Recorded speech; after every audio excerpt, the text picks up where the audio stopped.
Welcome to Cozy Noah Vibes, where we listen, relax, and peacefully drift off to sleep. I'm your host, Noah, and I deeply appreciate you tuning in and trusting us to help you have a good night's rest. Tonight, Simon will be reading our story, and I'm very excited for you to hear it. Sometimes modern life can seem complex and overwhelming.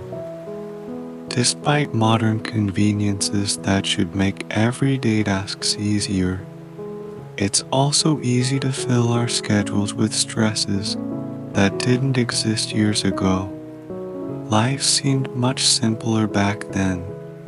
Tonight, we will leave the modern world behind and explore the sights and sounds of a Renaissance fair. Of course, since this is a bedtime story, our journey will have all the charm of a real Renaissance village, but with even more magic and friendship. Now, it's time to set aside everything from today. Relax your body and mind, and leave all distractions behind. It's time to go to bed and have a good night's rest.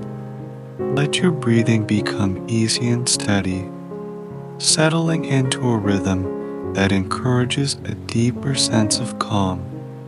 As you breathe, notice how your body feels. The points of contact with the bed, where it presses more deeply, and where it touches lightly. Feel how your blanket or quilt wraps around you, offering warmth, security, and comfort, readying you for rest. If there's any tension or discomfort in your body, invite calm and relaxation into those areas with the gentle waves of your breath. Everything is peaceful now, and you can enjoy this opportunity for rest. Now, let your mind drift away from the present, as if entering a dream, back to a time when people rode horses, made their own food and goods, and rarely left their villages. You find yourself standing before the gates of a walled city, colorful banners fluttering on either side of the entrance, joyfully waving in the autumn breeze, shielding your eyes from the brilliant October sunshine. You look up at the gray stone walls. A person in a velvet cloak stands above, waving a metal cup, welcoming the revelers below. "Good day, dear friends," he says. You turn and smile at your friend standing beside you, ready to enjoy a magical day at the Renaissance Fair. You walk through the shaded entrance and enter another world. A charming forest village unfolds before you, with a dirt path flanked by medieval half-timbered buildings. Tall trees gather here and there, gracefully bending over the dwellings to form a protective canopy. Evidence of autumn is everywhere in the gently rustling orange, red, and gold leaves, occasionally falling to the ground. Nearby, a faint scent of wood smoke wafts through the air. A group of troubadours in delightful costumes play cheerful tunes on pan flutes, drums, and tambourines. Two women dressed as peasants join in, arms linked, dancing with kicks and claps to the rhythm. The weather is the best of October, with the early morning chill giving way to a warm and bright day. A fresh breeze lightly brushes past, invigorating you. Ahead, the enticing smell of sugar and hot apple cider drifts through the air. and you can already imagine tasting the delicious funnel cakes. Slowly moving forward, the first thing you see is a costume stall. In a row of small houses nearby, some customers are gathered around the vendor, waiting to shed their ordinary modern clothes for more fantastical skirts, loose linen shirts, or tight vests. At the fair, you can fully immerse yourself in a fairy tale and become part of it. Your attention is drawn to a family nearby, with parents in regular street clothes but children in their chosen Renaissance fantasy costumes.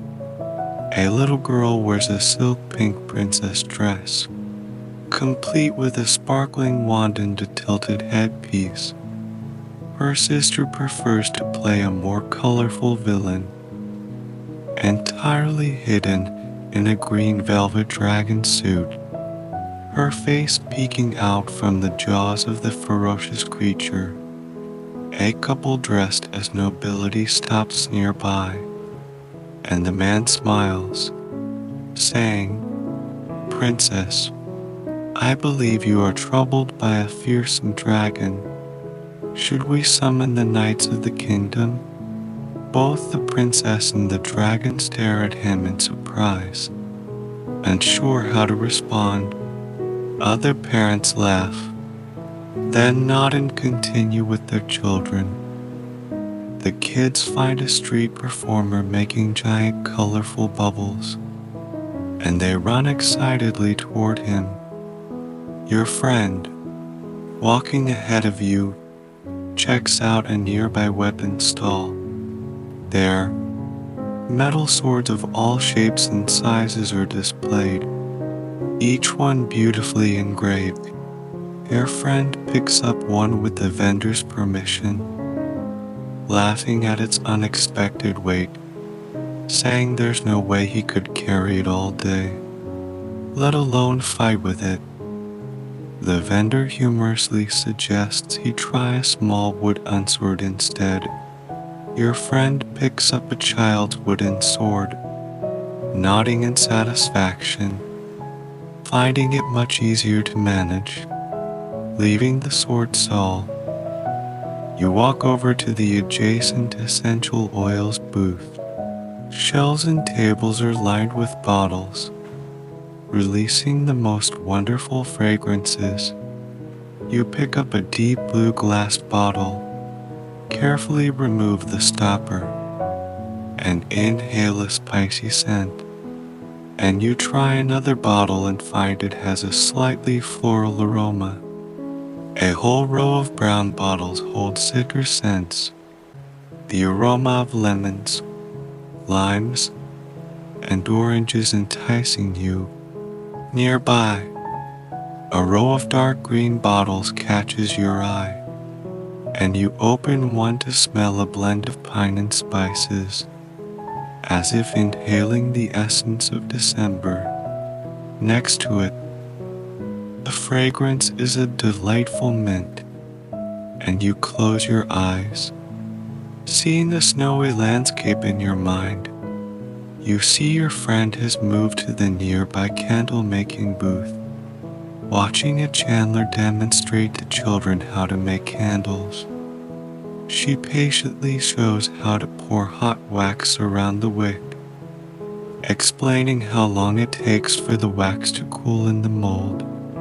She also talks about how bees secrete the liquid that forms wax scales. A healthy worker bee producing 8 to 12 scales per hour, needing about 1.0 scales to make 1 gram of beeswax, according to the British Beekeepers Association. A colony of bees must visit about 30 million flowers to produce 1 pound of beeswax. Hearing this, you have a newfound appreciation for candles. Out of the corner of your eye, you see a woman selling flower crowns to wear on your head. You're drawn to the colorful ribbons and delicate blossoms, Unable to resist walking over, you watch a woman nearby selecting a crown, seemingly in an autumn mood, choosing one densely packed with red, orange, and gold flowers, with burnt orange ribbons trailing down the back. The vendor compliments her, saying she looks like a noble lady, and the woman nods, placing her pie mug into a drawstring pouch at her waist.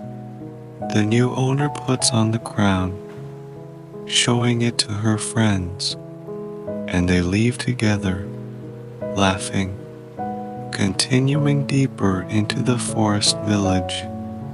You have a wonderful feeling that the best entertainment is yet to come. Reaching a crossroads, you need to make a decision. A hand-painted wooden sign vaguely points one way to an amphitheater and another to an enchanted forest. Laughter and applause coming from the direction of the amphitheater indicate a lively performance. After a brief discussion, you and your friend decide to watch the leaf show first and then visit the enchanted forest. The warm scent of pastries and powdered sugar wafts from ahead, and you walk past a hat shop along the dirt road, discovering the enticing aroma comes from a funnel cake stall. After savoring a deep breath, you arrive at a small outdoor theater. The stage is set in the center, with wooden benches arranged in a semicircle. A troupe of actors is performing a Shakespearean play, with some humorous adaptations.